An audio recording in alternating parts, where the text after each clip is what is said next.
ಎಲ್ರಿಗೂ ನಮಸ್ಕಾರ. Topper IAS daily current affairs ಅನಾಲಿಸಿಸ್ಗೆ ಸ್ವಾಗತ. ನಾವಿವತ್ತು prelims and mains point of ವ್ಯೂಯಿಂದ ಇಂಪಾರ್ಟೆಂಟ್ ಆರ್ಟಿಕಲ್ಸ್ನ ಡಿಸ್ಕಸ್ ಮಾಡ್ತಾ ಇದ್ದೀವಿ. ಮೊದಲನೇ ಆರ್ಟಿಕಲ್ ಬಂದುಬಿಟ್ಟು ಪೋಲೀಸಿಂಗ್ ಸರ್ವೆ. ಏನಿದು ಪೋಲೀಸಿಂಗ್ ಸರ್ವೆ ಅಂದರೆ ಇದೊಂದು ಸ್ಮಾರ್ಟ್ ಪೋಲೀಸಿಂಗ್ ಇಂಡೆಕ್ಸ್ ಅಂತಲೇ ಹೇಳ್ಬೋದು. 2021 ರಿಲೀಸ್ ಮಾಡಿದ್ದಾರೆ. ಸೊ ಯಾರು ಇದನ್ನು ರಿಲೀಸ್ ಮಾಡಿದ್ದಾರೆ ಅಂದರೆ ಇಂಡಿಪೆಂಡೆಂಟ್ ಥಿಂಕ್ ಟ್ಯಾಂಕ್ ಅಂದರೆ ಇಂಡಿಯನ್ ಪೊಲೀಸ್ ಫೌಂಡೇಶನ್ನು ಈ ಒಂದು ಇಂಡೆಕ್ಸನ್ನು ರಿಲೀಸ್ ಮಾಡಿದೆ.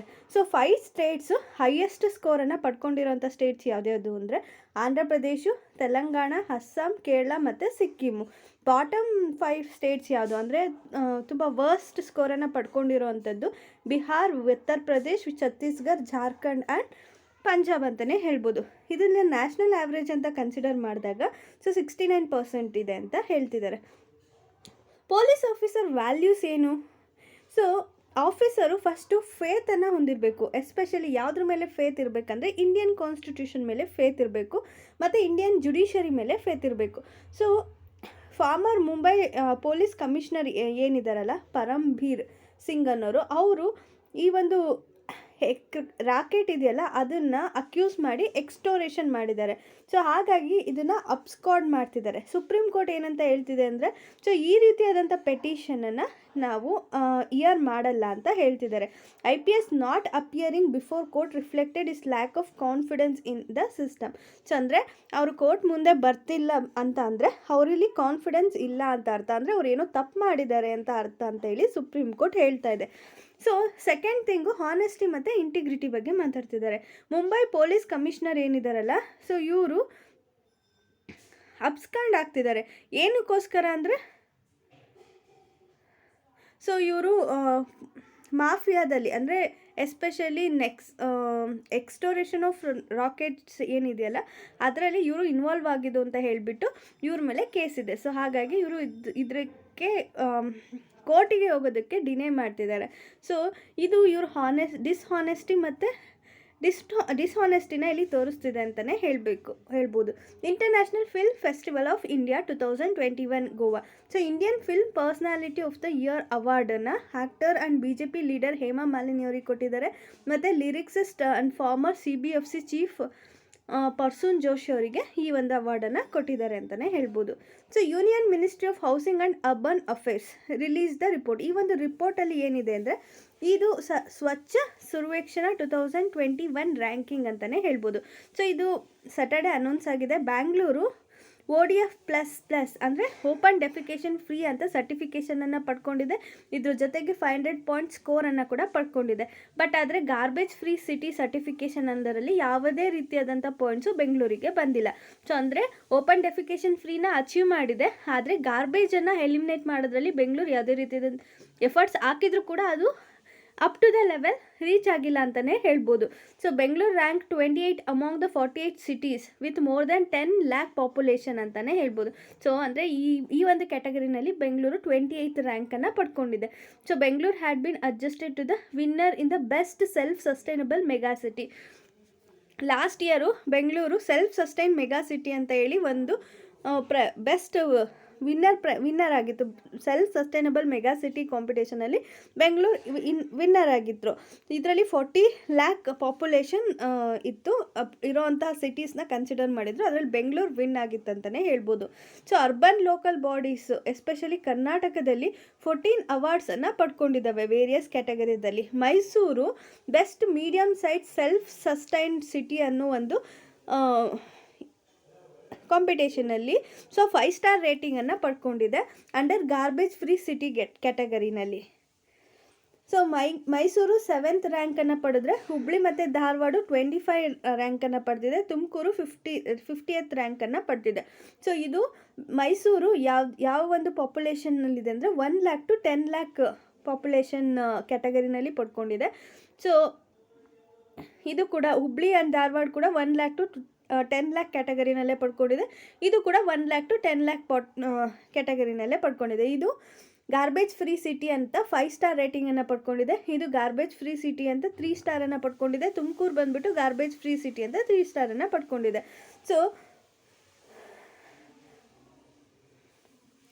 ಇದು ಯಾವ ಒಂದು ಕ್ಯಾಟಗರಿನಲ್ಲಿ ಅಂತಂದರೆ self sustainable medium city, Safai Mitra Suraksha challenge 2021, Safai Mitra uniform contest 2021, ಈ ಎಲ್ಲ ಒಂದು ಕಂಟೆಸ್ಟಲ್ಲೂ ಕೂಡ ಇದು 5 ಸ್ಟಾರ್ ರೇಟಿಂಗನ್ನು ಪಡೆದಿದೆ. ಸೊ ಇದು ಫಾಸ್ಟೆಸ್ಟ್ ಮೂವರ್ ಮೀಡಿಯಮ್ ಸಿಟಿ ಅಂತ ಹೇಳಿ ಹುಬ್ಳಿ ಮತ್ತು ಧಾರವಾಡ 3 ಸ್ಟಾರ್ ರೇಟಿಂಗನ್ನು ಪಡೆದಿದೆ. ಇದು ಕೂಡ 3 ಸ್ಟಾರ್ ರೇಟಿಂಗನ್ನು ಪಡೆದಿದೆ. ಸೊ ನೆಕ್ಸ್ಟ್ ಆರ್ಟಿಕಲಿಗೆ ಹೋಗೋದಾದರೆ MG NREGA scheme. Centre has approved Karnataka government request to increase the guaranteed mandates work for family under Mahatma Gandhi Employment Guarantee Act scheme 100 to 150. So ಅಂದರೆ ಈ ಫಸ್ಟ್ ಟೈಮ್ MG ನರೇಗಾ ಅಂಡರಲ್ಲಿ 100 ಮೆಂಬರ್ಸಿಗೆ ಮಾತ್ರ ಕೆಲಸವನ್ನು ಕೊಡ್ತಿದ್ರು. ಈಗ ಅದನ್ನು 150ಗೆ ಏರಿಸ್ಬೇಕಂತ ಹೇಳಿ ರಿಕ್ವೆಸ್ಟ್ ಮಾಡಿತ್ತು ಕರ್ನಾಟಕ ಗೌರ್ಮೆಂಟು. ಆ ಒಂದು ರಿಕ್ವೆಸ್ಟು ಅಪ್ರೂವ್ ಆಗಿದೆ. ಸೊ ಈ ಒಂದು ಸ್ಕೀಮು ತುಂಬ ಯೂಸ್ಫುಲ್ ಆಗುತ್ತೆ, ಎಸ್ಪೆಷಲಿ ಸ್ಮಾಲ್ ಮತ್ತು ಮಾರ್ಜಿನಲ್ ಫಾರ್ಮರ್ಸಿಗೆ ಮಾತ್ರ ಅಲ್ಲ, ಲೆಸ್ ದೆನ್ 5 acres ಏರಿಯಾ ಏನಿರುತ್ತಲ್ಲ ಅವರಿಗೂ ಕೂಡ ಇದು ಅಪ್ಲಿಕಬಲ್ ಆಗುತ್ತೆ ಅಂತ ಹೇಳ್ತಿದೆ. ಸೊ ಇದು maintain and expand public resources such as lakes ಮತ್ತು ಕಲ್ಯಾಣೀಸ್ನ ಮೇಂಟೈನ್ ಮಾಡೋದಕ್ಕೆ ಈ ಒಂದು ವರ್ಕ್ ಫೋರ್ಸನ್ನು ಯೂಸ್ ಮಾಡಬೇಕು ಅಂತ ಹೇಳಿ ಇವರು ಇದಕ್ಕೆ ಎಕ್ಸ್ಪ್ಯಾಂಡ್ ಮಾಡಿದ್ದಾರೆ ಅಂತಲೇ ಹೇಳ್ಬೋದು. Threats of social media and economics. Reserve bank of India ಏನಂತ ಹೇಳ್ತಿದೆ ಅಂದರೆ ವರ್ಕಿಂಗ್ ಗ್ರೂಪ್ನ ಕ್ರಿಯೇಟ್ ಮಾಡಬೇಕು.